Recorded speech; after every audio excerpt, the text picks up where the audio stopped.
जिसके पास गायें बैल घोड़े धन धान्य आदि का अभाव।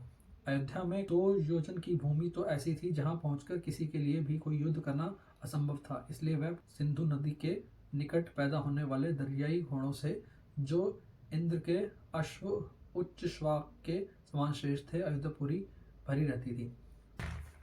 जय श्री राम। मैं वापस आ गया हूँ आप लोगों के लिए वाल्मीकि रामायण का बालकांड का छठा सर्ग लेके। अगर हम लोगों ने जैसा पिछले सर्ग के अंदर पढ़ा था कि अयोध्यापुरी कैसे दिखती थी, आज हम पढ़ेंगे कि अयोध्यापुरी के जो लोग थे और महाराज दशरथ जो थे वो कैसे थे, उनके बारे में क्या क्या चीज़ें लिखी हुई हैं वाल्मीकि रामायण के अंदर। तो बिना कोई देरी करते हुए स्टार्ट करते हैं श्री राम का नाम लेके। जय श्री राम और पवन पुत्र हनुमान जी को नमन करके।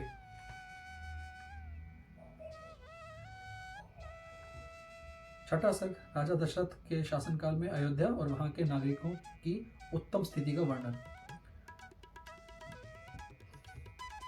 उस अयोध्यापुरी में रहकर राजा दशरथ प्रजा वर्ग का पालन करते थे। वे वेदों के विद्वान तथा सभी उपयोगी वस्तुओं का संग्रह करने वाले थे। दूरदर्शी और महान तेजस्वी थे। नगर और जनपद की प्रजा उनसे बहुत प्रेम रखती थी। वे इक्ष्वाकु वंश के अतिरथी वीर थे। यज्ञ करने वाले धर्मपरायण और जितेंद्रिय थे। महर्षियों के समान दिव्य गुण संपन्न महाराज ऋषि थे। उनकी तीनों लोक में ख्याति थी। वे बलवान, शत्रुहीन, मित्रों से युक्त एवं इंद्र विजयी थे। धन और अन्य वस्तुओं के संचय की दृष्टि से इंद्र और कुबेर के समान जान पड़ते थे। जैसे महातेजस्वी प्रजापति मनु संपूर्ण जगत की रक्षा करते थे, उसी प्रकार राजा दशरथ भी करते थे। धर्म, अर्थ और काम का संपादन करने वाले कर्मों का अनुष्ठान करते हुए वे सत्य प्रतिज्ञ नरेश उस श्रेष्ठ अयोध्यापुरी का उसी तरह पालन करते थे जैसे इंद्र अमरावतीपुरी का। उस उत्तम नगर में निवास करने वाले सभी मनुष्य प्रसन्न, धर्मात्मा, बहुश्रुत, निर्लोभ, सत्यवादी तथा अपने अपने धन से संतुष्ट रहने वाले थे। उस श्रेष्ठ पुरी में कोई भी ऐसा कुटुंबी नहीं था जिसके पास उत्कृष्ट वस्तुओं का संग्रह अधिक मात्रा में ना हो, जिसके धर्म, अर्थ और काम में पुरुषार्थ सिद्ध न हो गए हों तथा जिसके पास गायें बैल घोड़े धन धान्य आदि का अभाव। अयोध्या में कहीं भी कोई कामी, कृपण, क्रूर, मूर्ख और नास्तिक मनुष्य देखने को ही नहीं मिलता था।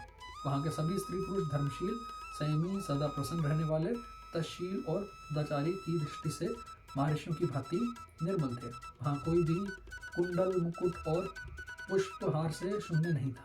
किसी के पास भोग सामग्री की कमी नहीं थी। कोई भी ऐसा नहीं था जो नहा धोकर साफ सुथरा ना हो, जिसके अंगों में चंदन का लेप ना हो तथा जो सुगंधित से वर्जित हो।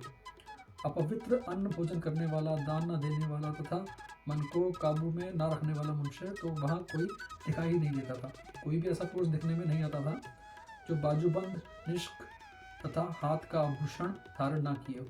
अयोध्या में कोई भी ऐसा नहीं था जो अग्निहोत्र और यज्ञ ना करता हो, जो शूद्र, चोर, सदाचार शून्य अथवा वर्णसंकर हो। वहाँ निवास करने वाले ब्राह्मण सदा अपने कर्मों में लगे रहते थे, इंद्रियों को वश में रखते थे, दान और स्वाध्याय करते हुए प्रतिग्रह से बचे रहते थे। वहाँ कहीं एक भी ऐसा द्विज नहीं था जो नास्तिक, असत्यवादी, अनेक शास्त्रों के ज्ञान से रहित, दूसरों के दोष ढूंढने वाला, साधन में असमर्थ और विद्याहीन हो।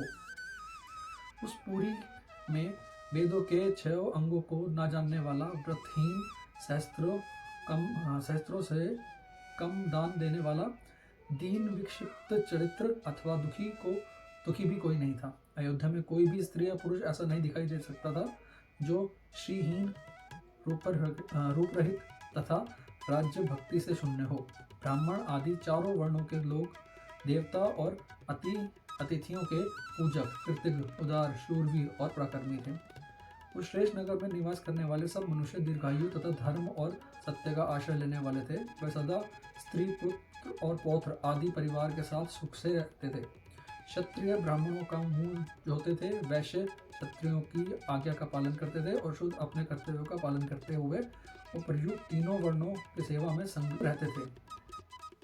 इक्ष्वाकु कुल में स्वामी राजा दशरथ अयोध्यापुरी की रक्षा उसी प्रकार करते थे जैसे बुद्धिमान महाराज मनु ने पूर्व काल में उसकी रक्षा की थी। शौर्य की अधिकता के कारण अग्नि के समान दुर्दृश, कुटिलता से रहित, अपमान को सहन करने में असमर्थ तथा अस्त्र शस्त्रों की ज्ञाता योद्धाओं के समुदाय से वह पुरी उसी तरह भरी पूरी रहती थी जैसे पर्वतों की गुफा सिंहों के समूह से परिपूर्ण होती है।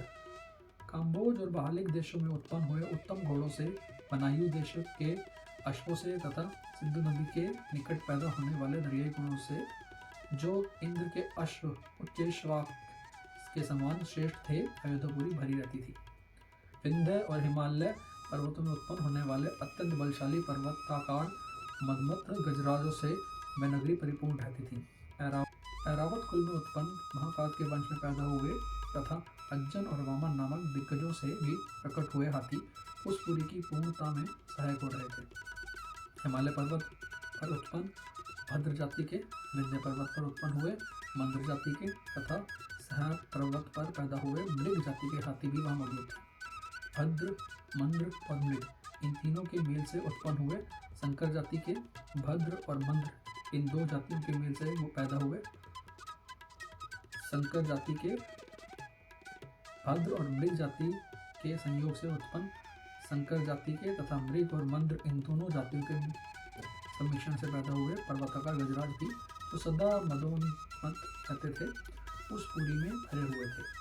2 योजन की भूमि तो ऐसी थी जहाँ पहुंचकर किसी के लिए भी युद्ध करना असंभव था। इसलिए वह पूरी अयोध्या इस सत्य एवं सार्थक नाम से प्रकाशित होती थी। इसमें रहते हुए राजा दशरथ इस जगत का पालन करते थे। जैसे चंद्रमा नक्षत्र लोक का शासन करते हैं, उसी प्रकार महातेजस्वी राजा दशरथ अयोध्यापुरी का शासन करते थे। उन्होंने अपने समस्त शत्रुओं को नष्ट कर दिया था, जिसका अयोध्या नाम सत्य एवं सार्थक था, जिसे दरवाजे और अर्गला सुदृढ़ थे और जो विचित्र ग्रहों से सदा सुशोभित होती थी। सहस्त्रों मनुष्य से भरी हुई ये उस कल्याणमयी पुरी का इंद्र तुल्य तेजस्वी राजा दशरथ न्यायपूर्वक शासन करते थे। छठा सर्ग यहाँ संपूर्ण होता है और कल हम मिलेंगे 7वें सर्ग के साथ बालकांड के। तब तक के लिए जय श्री राम।